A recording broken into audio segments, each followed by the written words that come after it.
And this equation is applicable to complete diets, but more importantly, as I said before, to ingredients. So if you are in the industry, you only use the equations. But the main problem there at this time is which EMI I should take, where I can get the information.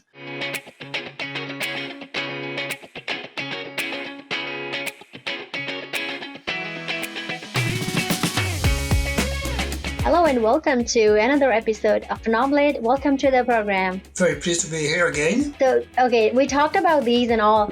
So how can I implement these any system?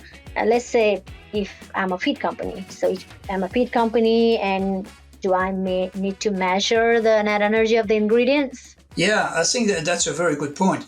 Clearly, I think you have mentioned that, and I have insisted on that.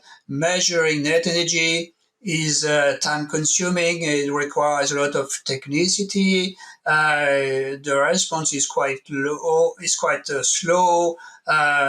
You need money, and that's I would say more research activity. So that means that for the industry afterwards, they don't have to care about these measurements.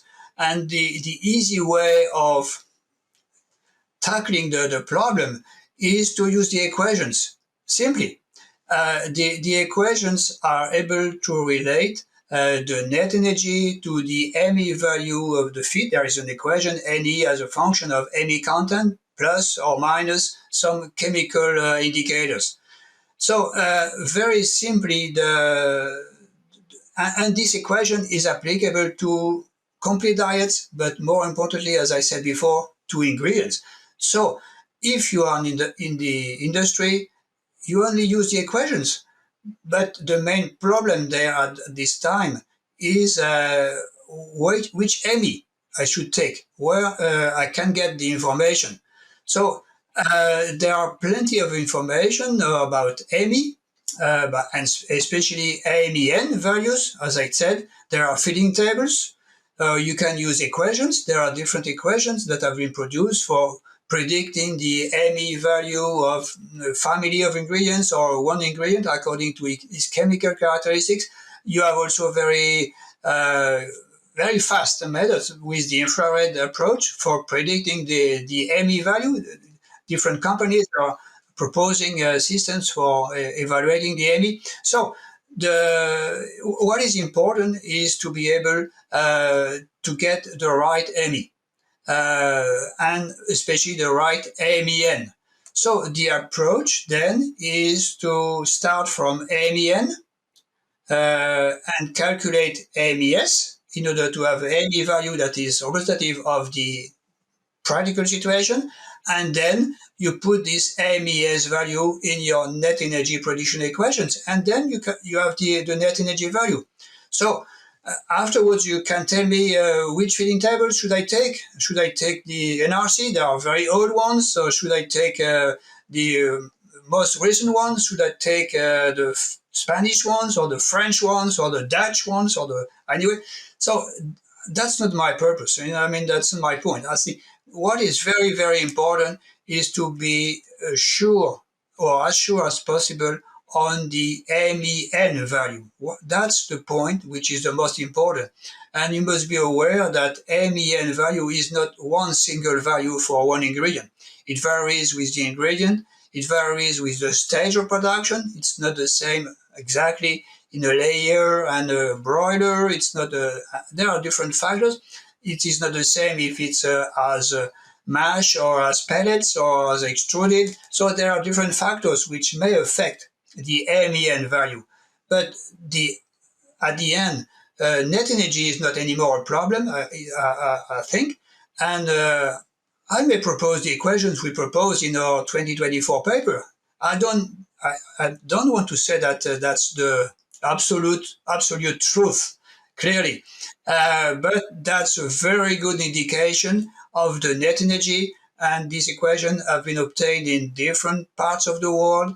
They have been obtained according to very controlled conditions.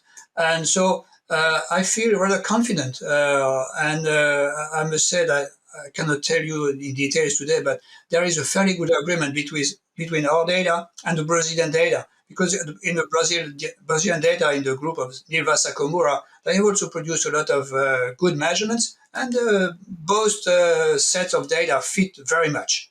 So we are very happy with that, I think.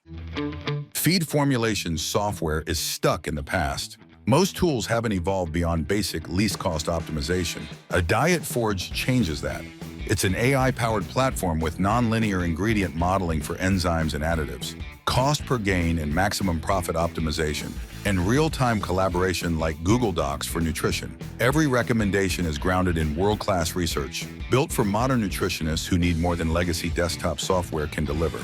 Work seamlessly with your team and optimize the way modern operations demand. Try dietforge.ai free today. Feed formulation, finally modernized. Yeah, no, Dr. Noblet, you mentioned about 2024 paper. I am a little afraid. I have not seen that.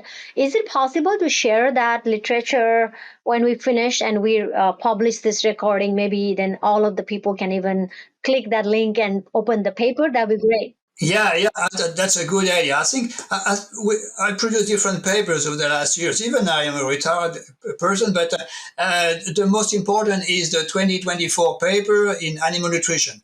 That's a review paper on net energy in poultry, and that's the one to get. I also produced another one I think it was in 2022, more about the methods, the technical aspects of measuring, evaluating energy, and that was both in pigs and in poultry. So, and there are some other papers also, which are publications of the different groups in Australia, in Thailand, in France, and so. But the most important one is the 2024 paper in animal nutrition. Okay, we'll do that and we'll share to the public. The other thing I wanted to ask about is that back in when I was doing my master's program, my previous advisor's lab used to do a lot of work with swine. As I'm from animal science, was my master from. So they were doing some comparative slaughter and indirect calorimetry in swine. So how much can you tell why we do comparative slaughter method in poultry too? Or how is that coming? I think, the comparative slaughter method is much more developed in poultry than in pigs, because it's much easier. For instance, the group in Arkansas, in the group of Craig Kuhn, they do calorimetry, but they also do comparative slaughter methods. They are using a little bit some variations because they are measuring with DEXA techniques for measuring the body composition. But that's a sort of comparative slaughter methods. And there are plenty of studies conducted. I would say that most of the studies in poultry have been conducted so far with the comparative slaughter. That's only the most recent one. The study we did in France, the study conducted in Thailand and in Australia and in Brazil. These studies have been conducted according to the indirect calorimetry methods because it's more flexible and it's easier to run, but it's more technical, I would say, than the comparative slaughter methods. So, and in pigs, I would say that it's awful to work with the comparative slaughter method for pigs. Only if you work with piglets, that's easier, but otherwise, that's very, very heavy and very complicated. And I would not encourage anybody to start comparative slaughter techniques in heavy pigs. That's what some people did in the US. I think that was 10 or 15 years ago. But that was a disaster. Wow.